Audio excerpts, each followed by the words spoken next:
Corona के बढ़ते मामलों के बीच स्वास्थ्य मंत्रालय ने होम आइसोलेशन को लेकर एक नई गाइडलाइन जारी की है। नई गाइडलाइन में कुछ खास बातें बताई गई हैं। पहली ये है कि कोरोना के हल्के और बिना लक्षण वाले मरीज घर पर ही रहते हुए अपना इलाज कैसे करा सकते हैं, जबकि दूसरी बात बच्चों के संबंध में बताई गई है।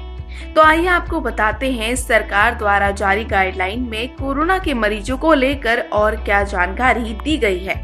सरकार द्वारा होम आइसोलेशन को लेकर कुछ तरह की सलाह दी गई है।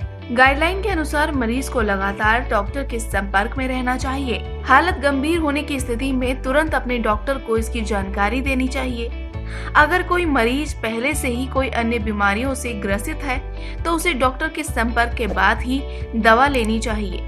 गाइडलाइन में ये भी कहा गया है कि बुखार, नाक बहने, खांसी होने पर मरीज को कोरोना वाले लक्षणों का इलाज शुरू कर देना चाहिए।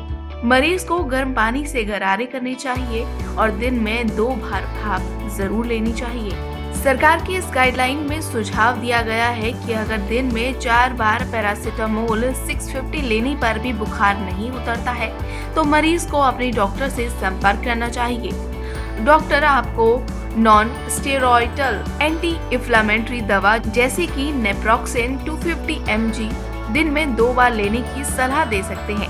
इस गाइडलाइन के अनुसार अगर बुखार और कफ 5 से ज्यादा दिन तक रहता है तो बुडोसोनाइड का इनहेलेशन दिया जा सकता है। 800 mg की ये दवा 5 से 7 दिनों में दिन में 2 बार इनहेलर के माध्यम से ली जा सकती है।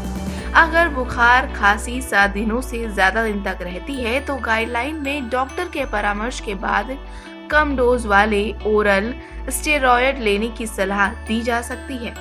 गाइडलाइन में ये भी कहा गया है कि कोरोना के मरीजों को रेमडेसिविर दवा घर पर नहीं लेनी चाहिए। ये दवा केवल डॉक्टर की सलाह पर या फिर अस्पताल में ही ली जानी चाहिए। ऑक्सीजन का लेवल कम होने पर, सांस की दिक्कत होने पर अस्पताल में भर्ती होना चाहिए, नहीं तो अपने डॉक्टर से संपर्क करना चाहिए। बच्चों के लिए ये कहा गया है कि इनके लक्षणों के हिसाब से ही इनका इलाज किया जाना चाहिए। जिन बच्चों के गले में खराश, बहती नाक, खांसी और पेट से जुड़े हल्के लक्षण आते हैं उनका इलाज घर पर ही किया जा सकता है। बुखार के लिए पैरासीटामोल 10 से 15 mg की डोज 4 से 6 घंटे के अंदर बच्चों को दी जा सकती है।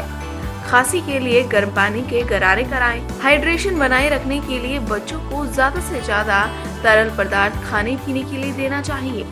हल्के लक्षण वाले बच्चों को एंटीबायोटिक्स दवाएं नहीं दी जानी चाहिए। ये भी कहा गया है कि कोरोना के हल्के लक्षण वाले बच्चों में निमोनिया की शिकायत हो सकती है। ऐसे में इनके लिए बार बार लैब टेस्ट कराने की जरूरत नहीं है।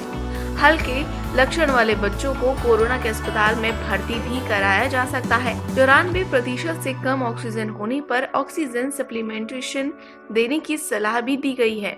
जिन बच्चों का ऑक्सीजन लेवल 90 से कम होता है उनमें कोरोना वायरस के गंभीर लक्षण होते हैं।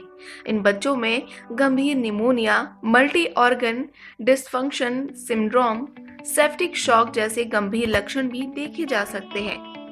प्रोटोकॉल में ये भी बताया गया है कि बच्चों का complete blood count, liver, renal function test, X ray भी कराया जाना चाहिए।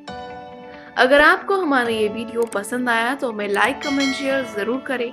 साथ ही अगर आपने हमारे YouTube चैनल को सब्सक्राइब नहीं किया है तो जल्दी से कर लें।